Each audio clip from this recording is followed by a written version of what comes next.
अस्सलाम वालेकुम नाज़रीन, JN न्यूज़ HD के साथ मैं हूं नाइला भट्टी। नजर डालते हैं आज की अहम खबरों पर।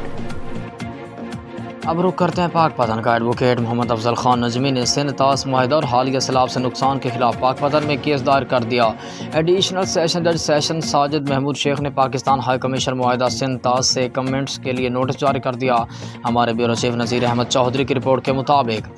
सेशन कोर्ट पाक पतन में सिंध ताश मुआहदे के खिलाफ पटिशन दायर, जिस पर पाक पतन के मुआज़िज़ अदालत ने पाकिस्तान हाई कमीशन से सिंध ताश मुआहदे के कमेंट्स के लिए नोटिफिकेशन नोटिस जारी कर दिए। जबकि पटिशन में मौके पर बनाया गया है कि सिंध ताश मुआहदा सिर्फ एक फौजी डिक्टेटर ने किया है और जिसकी वजह से पंजाब का 80% रकबा बंजर हो रहा है, और मौजूदा सैलाब जो सिंध ताश मुआहदे की खिलाफ वर्जी भी है, जिसकी वजह से लोगों के मकानात, फसलें और कीमती जानें ज़ाय हुई। इसकी कार्रवाई के लिए भी पटिशन में मौक़िफ़ इख्तियार किया गया। जनाब advocate high court Mohammad Afzal Najmi Baloch ललकार लाचा district and session courts Pakpattan शरीफ आप लोगों की खिदमत में ये एक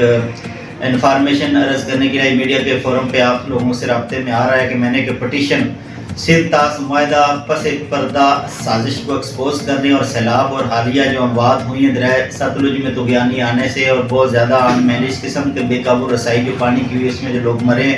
उसके नुकसानात के अजालत के लिए की पटिशन मैंने पाक पतन के डिस्ट्रिक्ट कोर्ट्स में जनाब मोअज़्ज़ज़ जज साजिद महमूद शेख साहब की कोर्ट में दायर की हुई, जिसकी आज समाअत थी 12 अक्टूबर 2023 को। समाअत शुरू हुई 8:45 पर और 9:55 पर ख़त्म हुई। इस छोटे से प्रीसाइज और एक्यूरेट एंड सिग्निफिकेंट टाइम में मोअज़्ज़ज़ जज साहब ने कमेंट्स मंगवाए हैं पाकिस्तानी कमिश्नर बराए सिंध ताश आबी मुआहदा, जो कि हुकूमत पाकिस्तान ने मुआहदे के तहत